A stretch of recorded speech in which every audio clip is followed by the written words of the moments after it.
Good morning mga kachupaks.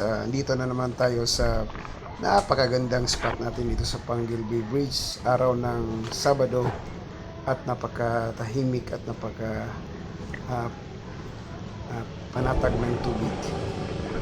Cast lang tayo ng cast, baka may maligaw.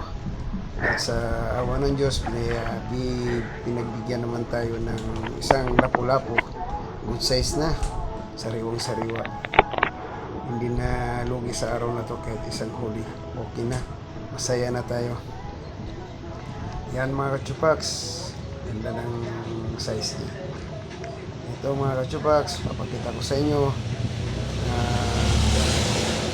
ano nakaka-hooksit na rad natin. Itong sigilayang na garil at ukuma na rad. Tsatsambahan din natin sa wakas.